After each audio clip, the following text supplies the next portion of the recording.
I have the feeling that we can all agree that we're moving towards a new model of the state and society, but we are absolutely clueless as to what this is or what it should be.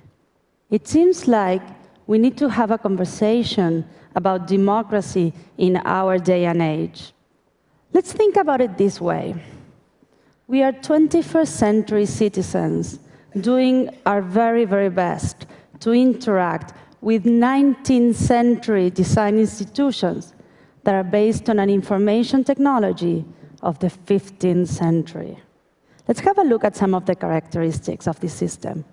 First of all, it's designed for an information technology that's over 500 years old. And the best possible system that could be designed for it is one where the few make daily decisions in name of the many, and the many get to vote once every couple of years. On the second place, the costs of participating in this system are incredibly high. You either have to have a fair bit of money and influence, or you have to devote your entire life to politics. You have to become a party member and slowly start working up the ranks until maybe one day you'll get to sit at a table where the decision is being made. And last but not least, the language of the system, it's incredibly cryptic. It's done for lawyers, by lawyers, and no one else can understand. So it's a system where we can choose authorities, but we are completely left out on how those authorities reach their decisions. So in a day where a new information technology allows us to participate globally in any conversation, our barriers of information are completely lowered, and we can, more than ever before, express our desires and our concerns. Our political system remains the same for the past 200 years and expects us to be contented with being simply passive recipients of a monologue. So it's really not surprising, isn't it, that this kind of system is only able to produce two kinds of results: silence or noise. Silence in terms of citizens not engaging, just simply not wanting to participate. There's this commonplace that I truly, truly dislike, and it's this idea that we citizens are naturally apathetic, that we shun commitment. But can you really blame us for not jumping at the opportunity of going to the middle of the city in the middle of a working day to attend physically a public hearing that has no impact whatsoever? Conflict is bound to happen between a system that no longer represents, nor has any dialogue capacity, and citizens that are increasingly used at representing themselves. And then we find noise. Chile, Argentina, Brazil, Mexico, Italy, France, Spain, the United States, they're all democracies. Their citizens have access to the ballot boxes, but they still feel the need. They need to take on the streets in order to be heard.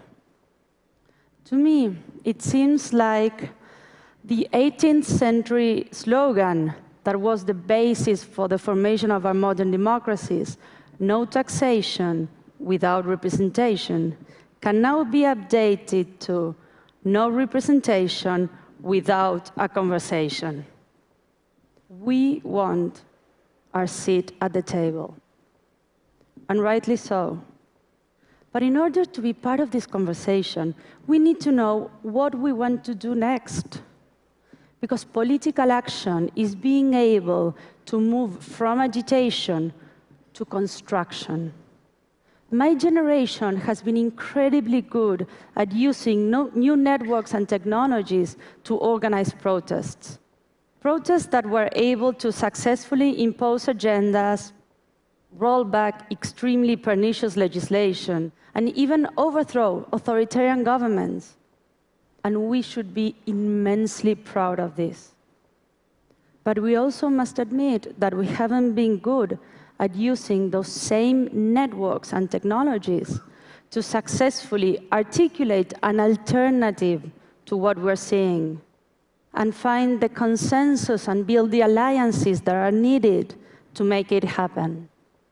And so the risk that we face is that we can create these huge power vacuums that will very quickly get filled up by de facto powers like the military or highly motivated and already organized groups that generally lie on the extremes. But our democracies is neither just a matter of voting once every couple of years, but it's not either the ability to bring millions onto the streets. So the question I'd like to raise here, and I do believe is the most important question we need to answer, is this one. If internet is the new printing press, then what is democracy for the internet era? What institutions do we want to build for the 21st century society? I don't have the answer, just in case. I don't think no one does. But I truly believe we can't afford to ignore this question anymore. So I'd like to share our experience and what we've learned so far, and hopefully contribute 2 cents to this conversation. 2 years ago, with a group of friends from Argentina, we started thinking, how can we get our representatives, our elected representatives, to represent us? Marshall McLuhan once said that politics is solving today's problems with yesterday's tools. So the question that motivated us was, can we try and solve some of today's problems with the tools that we use every single day of our lives? Our first approach was to design and develop a piece of software called Democracy OS.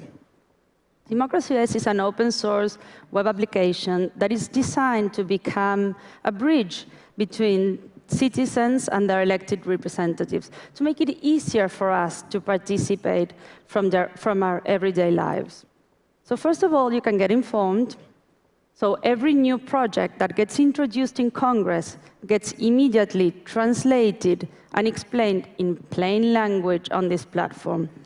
But we all know that social change is not going to come from just knowing more information, but from doing something with it.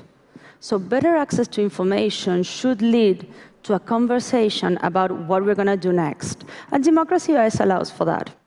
Because we believe that democracy is not just a matter of stacking up preferences one on top of each other, but that a healthy and robust public debate should be, once again, one of its fundamental values. So Democracy OS is about persuading and being persuaded. It's about reaching a consensus as much as finding a proper way of channeling our disagreement. And finally, you can vote how you would like your elected representative to vote. And if you do not feel comfortable voting on a certain issue, you can always delegate your vote to someone else, allowing for a dynamic and emerging social leadership. It suddenly became very easy for us to simply compare these results with how our representatives were voting in Congress. But it also became very evident that technology was not going to do the trick. What we needed to do was to find actors that were able to grab this distributed knowledge in society and use it to make better and more fair decisions. So we reached out to traditional political parties, and we offered them Democracy OS. We said, look, here you have a platform that you can use to build a two-way conversation with your constituencies. And yes, we failed. We failed big time. We were, sent to play outside like little kids. Amongst other things, we were called naive. And I must be honest, I think in hindsight we were. Because the challenges that we face, they're not technological, they're cultural. Political parties were never willing to change the way they make their decisions. So it suddenly became a bit obvious that if we wanted to move forward with this idea, we needed to do it ourselves. And so we took quite a leap of faith, And in August last year, we funded our own political party, El Partido de la Red, or the Net Party, in the city of Buenos Aires. And taking an even bigger leap of faith, we ran for elections on October last year with this idea. If we want a seat in Congress, our candidates, our representatives, were always going to vote according to what citizens decided on Democracy.es. Every single project that got introduced in Congress, we were going to vote according to what citizens decided on an online platform. It was our way of hacking the political system. We understood that if we wanted to become part of the conversation, to have a seat at the table, we needed to become valid stakeholders. And the only way of doing it is to play by the system rules. But we were hacking it in the sense that we were radically changing the way a political party makes its decisions. For the first time, we were making our decisions together with those who we were affecting directly by those decisions. It was a very, very bold move for a 2-month-old party in the city of Buenos Aires. But it got attention. We got 22,000 votes, that's 1.2% of the votes, and we came in second for the local options. So even if that wasn't enough to win a seat in Congress, it was enough for us to become part of the conversation, to the extent that next month, where Congress as an institution is launching for the first time in Argentina's history a Democracy.es to discuss with the citizens 3 pieces of legislation, 2 on urban transportation and 1 on the use of public space. Of course, our elected representatives are not saying, yes, we're going to vote according to what citizens decide, but they're willing to try.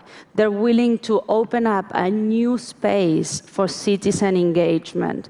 And hopefully, they're willing to listen as well. Our political system can be transformed. And not by subverting it, by destroying it, but by rewiring it with the tools that internet affords us now. But our real challenge is to find, to design, to create, to empower those connectors that are able to innovate, to transform noise and silence into signal, and finally bring our democracies to the 21st century. I'm not saying it's easy, but in our experience, we actually stand a chance of making it work. And in my heart, it's most definitely worth trying. Thank you. Thank you.